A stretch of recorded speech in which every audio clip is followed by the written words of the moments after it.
Ya sabemos que la profecía de 1260 años se cumplieron en 1798 y a partir de ese tiempo para acá Dios deselló algunas porciones de la Biblia de Daniel que estaba sellado y que la iglesia, el pueblo de Dios que estaba interesado en conocer la verdad, en este caso de la segunda venida, lo podía hacer.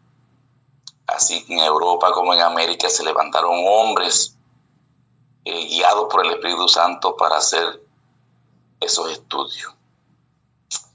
En el año 1782 nació un niño que le colocaron su nombre Guillermo Miller, aquí en América, en Estados Unidos.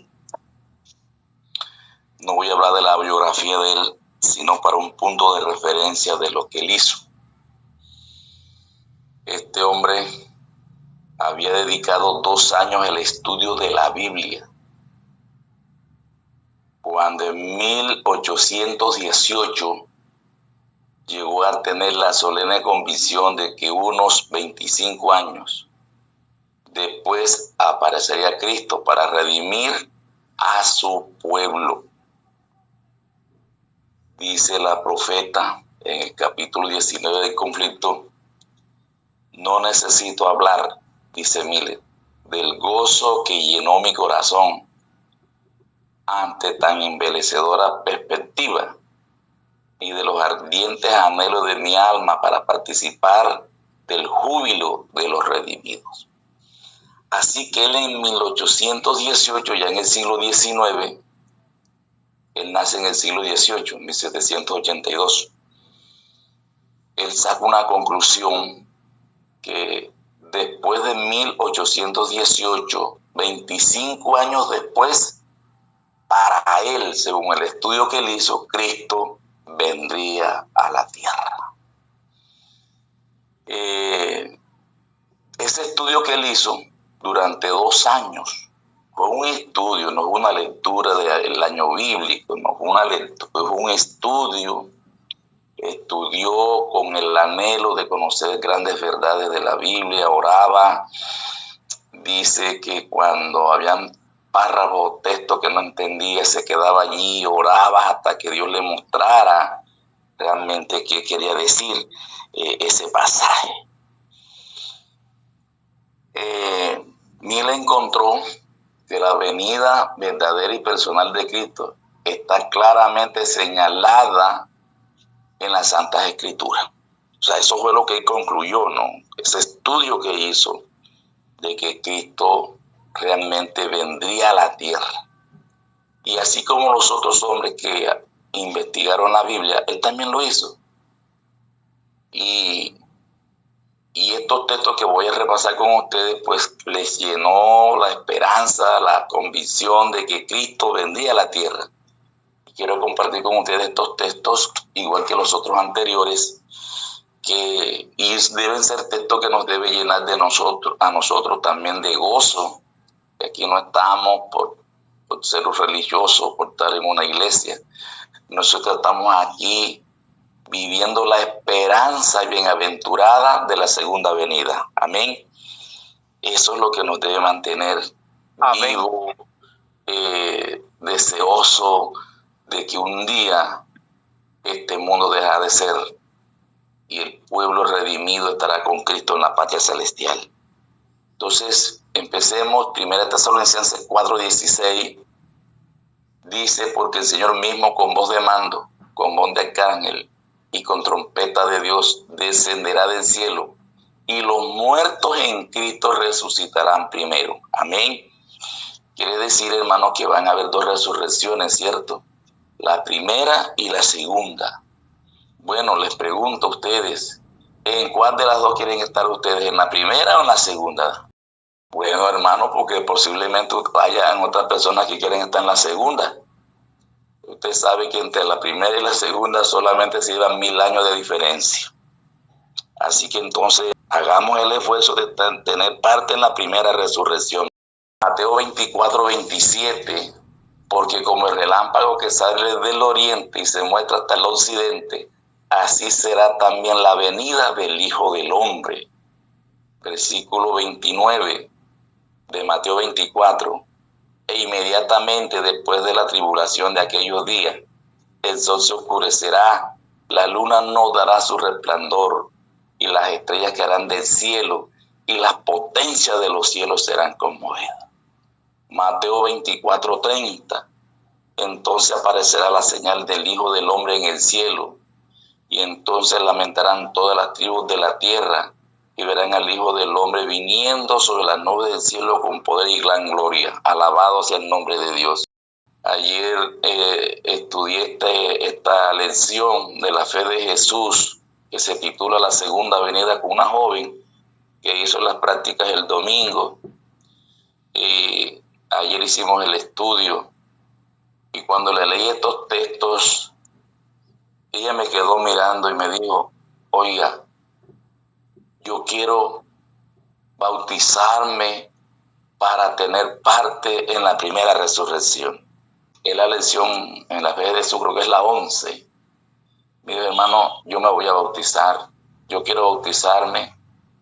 Soy joven, solamente voy a terminar su bachillerato este año, piensa estudiar medicina, pero me dijo, pero mejor también me quiero preparar a conciencia para estar con Cristo en el cielo con los redimidos. Así que ya ahí tenemos un bautismo, muy pronto será bautizada esa joven.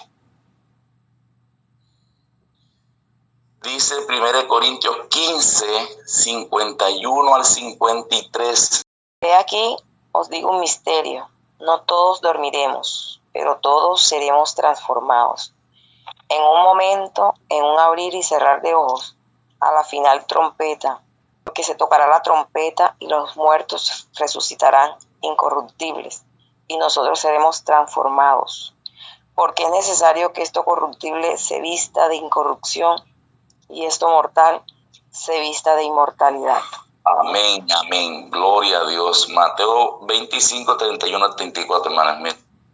Cuando el Hijo del Hombre venga en su gloria y todos los santos ángeles con él, entonces se sentará en su trono de gracia y serán reunidas delante de él todas las naciones, y apartará los unos de los otros, como aparta el pastor las ovejas de los cabritos, y pondrá las ovejas a su derecha y los cabritos a su izquierda. Entonces el rey dirá a los de su derecha: venid, benditos de mi Padre, heredad el reino preparado para vosotros desde la fundación del mundo. ¿Cuál de los dos grupos quiere estar usted, mi hermano querido?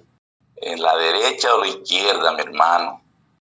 Aquí estamos repasando estos textos bíblicos que el hermano Miller también leyó y le llenó el alma, le llenó su corazón.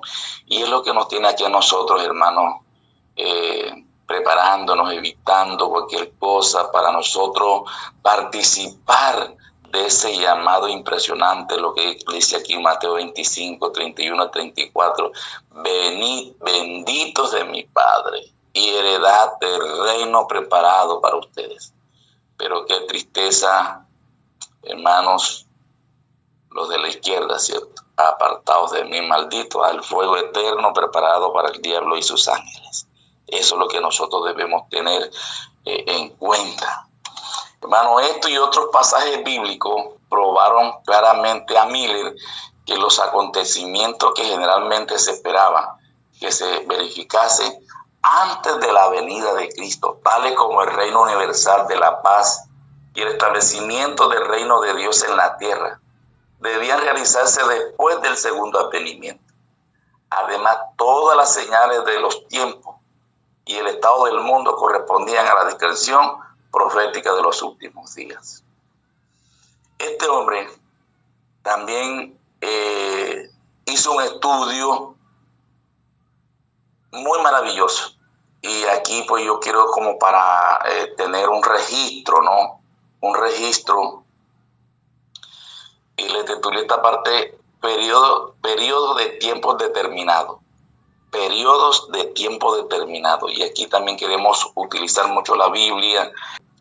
Él dice: encontré que los acontecimientos predichos que se había cumplido en el pasado se habían desarrollado muchas veces dentro de los límites de un tiempo determinado.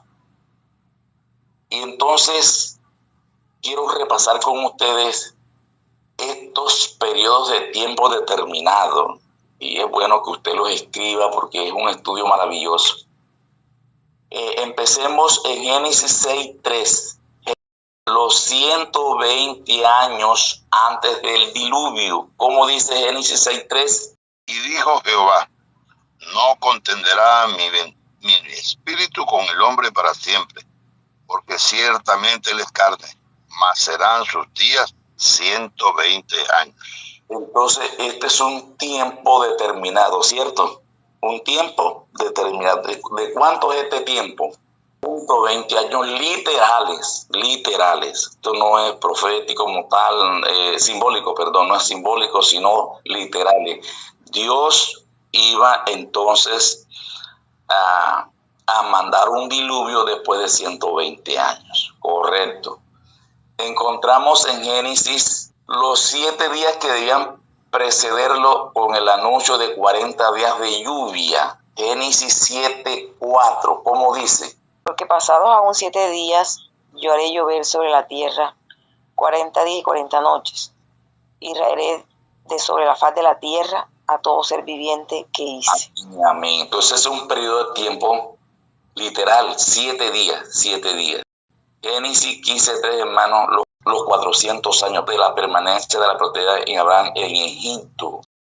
Entonces Jehová dijo a Abraham, ten por cierto que tu descendencia morará en tierra ajena y será esclava allí y será oprimida 400 años. Amén. Ese es un periodo de tiempo determinado, 400 años. Ahora vamos a Génesis 40. Eso, apunte, los 40 de 12 al 20, pero yo solamente voy a resumir en la primera parte. Dice Génesis 40, 12 al 20. Aquí va a encontrar la historia del copero y del panadero. O sea, los 3 días de los sueños del copero y del panadero. Dice en versículo 12, y le dijo José, esta es su interpretación. Los 3 sarmientos son 3 días. Al cabo de 3 días, levantará Faraón tu cabeza, te restaurará a tu puesto y darás la copa a Faraón en su mano, como solías hacerlo cuando eras su copero. Bueno, en este caso el copero le fue bien, ¿cierto? Porque fue restaurado a su puesto. Pero aquí le fue mal. Los mismos 3 días del copero fueron los mismos 3 días del panadero, pero esos 3 días fueron periodos de tiempo, o sea, literales, 3 días reales, 3 días. Seguimos los 7 años de Faraón. Eso lo encontramos en Génesis 41, 28 al 54. Eso para que ustedes lo repasen, lo estudien. Yo agarro solamente el punto de referencia. Dice Génesis 41, 28. Esto es lo que respondió Faraón. Lo que Dios va a hacer, lo ha mostrado a Faraón. He aquí vienen 7 años de gran abundancia en toda la tierra de Egipto. Y tras ellos seguirán 7 años de hambre. Y toda la abundancia será olvidada en la tierra de Egipto. Y el hambre consumirá la tierra. Entonces aquí encontramos los 7 años de abundancia y los 7 años de hambre. Eso lo puede leer usted allí en ese versículo que les di. Son periodos de tiempo determinados, literales. En Número 14:34, Número 14:34, dice la palabra de Dios, conforme al número de los días, de los 40 días en que reconociste la tierra, llevaréis vuestras iniquidades 40 años, 1 año por cada día, y conoceréis mi castigo. Periodo de tiempo determinado. Los 3 años y medio de hambre, en Lucas 24:25, según Primera de Reyes 17:1. Entonces Elías Tisbita, que era de los moradores de Galat, dijo Acab: vive Jehová Dios de Israel, en cuya presencia estoy, que no habrá lluvia ni rocío en estos años, sino por mi palabra. Entonces eso lo dijo Elías, pero acá en Lucas 4:25, hermano Smith, da el tiempo. ¿Cómo dice? Y en verdad os digo que muchas viudas había en Israel en los días de Elías, cuando el cielo fue cerrado por 3 años y 6 meses, y hubo una gran hambre en toda la tierra. Amén. Entonces, ¿cuántos años duró sin llover según el libro de Lucas? Y Santiago 5:17 también se refiere al mismo evento. ¿Qué dice? Elías era hombre sujeto a pasiones semejantes a las nuestras, y oró fervientemente para que no lloviese, y no llovió sobre la tierra por 3 años y 6 meses. Amén, amén. Entonces, esos tiempos fueron tiempos determinados, 3 años y medio literales. También encontramos los 70 años de cautiverio en Babilonia.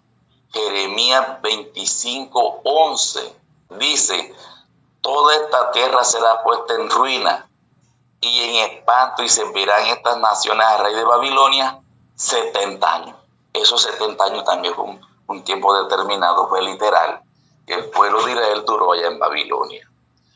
En Daniel 4:13 al 16 está la historia de los 7 tiempos de Nabucodonosor. Dice el versículo 13, de 13 al 16: su corazón de hombre se ha cambiado y le se ha dado corazón de bestia, y pasen sobre él 7 tiempos. Ya nosotros sabemos que 7 tiempos son 7 años. Entonces usted puede leer toda la historia desde 13 al 16. Y finalmente encontramos en Daniel 9:24 al 27 las 7 semanas, 62 semanas y una semana, que suman 70 semanas determinadas sobre los judíos.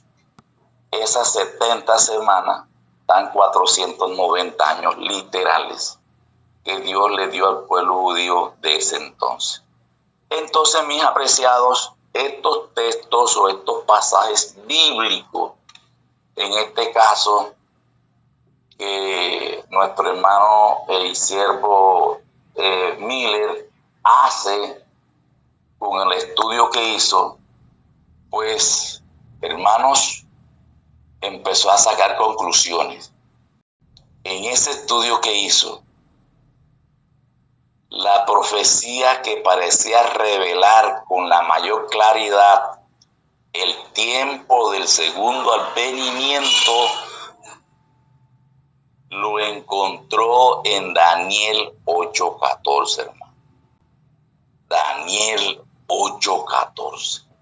Allí este hombre se concentra en este versículo. Ya después que leyó los textos del Nuevo Testamento, que leyó todos estos periodos proféticos, que fueron tiempos literales, que acabamos de leer, entonces este hombre se centra en este versículo, en Daniel 8:14. Y él dijo: hasta 2300 tardes y mañana, luego el santuario será purificado. Amén. Y este hombre, hermano, ahí es donde empieza una lucha para entender esto. Dice el conflicto de los siglos, que él, siguiendo la regla que se había impuesto de dejar que las sagradas escrituras se interpretasen a sí mismas, Miller llegó a saber que un día en la profecía simbólica representa un año. Vio que el periodo de los 2300 días proféticos o años literales se extendía mucho más allá del fin de la era judaica, y que por consiguiente no podía referirse al santuario de aquella economía, dice el conflicto de los siglos, capítulo 19. Entonces Miller acepta la creencia general de que durante la era cristiana la tierra es el santuario. Mire, y dedujo por consiguiente que la purificación del santuario predicha en Daniel 8:14 representaba la purificación de la tierra con fuego en el segundo advenimiento de Cristo. Ahí empezó el hombre a equivocarse, porque él, pues, en vez de entender que se trataba de otra cosa, él pensó que Cristo venía al final de los 2300 años y que la tierra sería purificada. Llegó pues a la conclusión de que si se podía encontrar el punto de partida de los 2300 días, sería fácil fijar el tiempo del segundo advenimiento. Entonces ahora el tema de él era ver a dónde empezaba esa profecía. Claro, si él encontraba la partida de esa profecía, pues era fácil ya entender cuándo se iba a cumplir. Y con eso, para él, pues en ese momento, era la segunda venida de Jesús. Entonces, querido hermano, el hombre empieza a estudiar. Y entonces, mire, vamos a ir concluyendo esta parte. Él nuevamente repita Daniel 8:14. Y él dijo: hasta 2300 tardes y mañanas, luego el santuario será purificado. Bueno, entonces dice la profeta en el capítulo 8 de Daniel, no pudo encontrar guía para el punto de partida de los 2300 días. Aunque se le mandó que quisiera comprender la visión a Daniel, el ángel Gabriel solo le dio a una explicación parcial. Y eso es lo que vamos a leer ahora. Una explicación parcial. Cuando el profeta vio las terribles persecuciones que sobrevendrían a la iglesia, desfallecieron sus fuerzas físicas.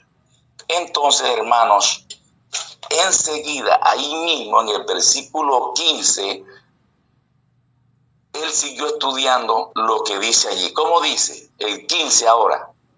Y aconteció que mientras yo, Daniel, consideraba la visión y procuraba comprenderla, he aquí se puso delante de mí uno con apariencia de hombre.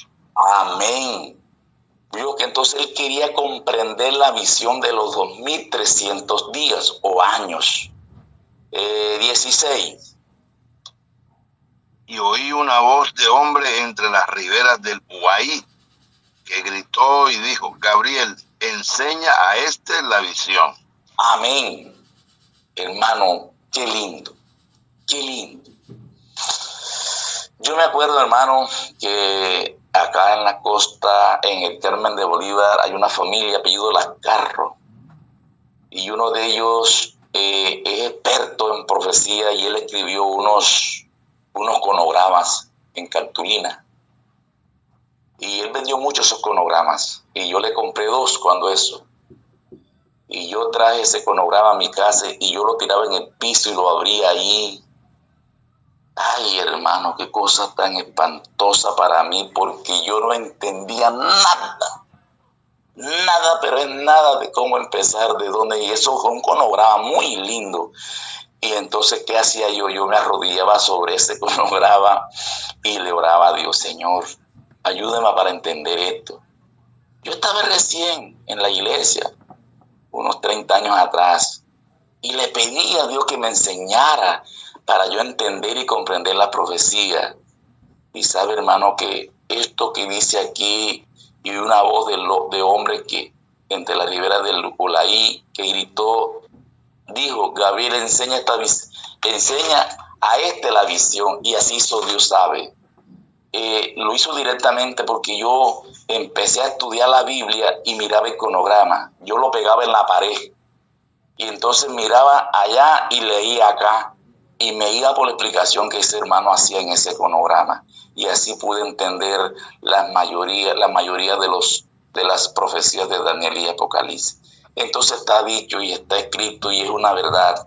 Cuando un siervo de Dios, cuando un hombre humilde, no importa el estatus que tenga, pero cuando nos proponemos a entender o estudiar la Biblia, el Señor te la muestra, mi hermano. Usted no dude de eso. Sigue el siguiente versículo. Vino luego cerca de donde yo estaba y con su venida me asombré y me postré sobre mi rostro. Pero él me dijo: entiende, hijo de hombre, porque la visión es para el tiempo del fin. Amén. Siga. Mientras él hablaba conmigo, caí dormido en tierra sobre mi rostro, y él me tocó y me hizo estar en pie. Y dijo: he aquí yo te enseñaré. Amén. Ahí está.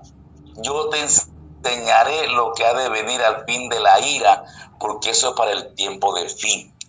Yo te enseñaré. Dios está dispuesto a enseñarnos, hermano. Lo que pasa es que hoy nosotros estamos totalmente imbuidos en otras cosas, sobre todo en el celular. No hay tiempo para hacer un estudio, de que tengamos ganas de entender las cosas que Dios quiere que uno aprenda, porque entonces Él quiere enseñarte, mi hermano. Finalmente, leo el versículo 26 y 27 de Daniel 8. Dice: la visión de las tardes y mañana que se ha referido es verdadera, y tú guarda la visión, porque es para muchos días.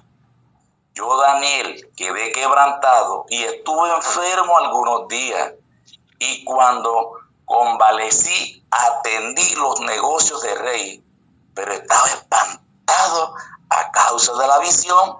¿Y qué dice? Y no la entendí. Quiere decir, hermano, que lo que el ángel le dijo a Daniel fue algo parcial, no fue total. Entonces quiere decir que el próximo tema vamos a ver qué fue lo que pasó, si se lo explicó o no se lo explicó.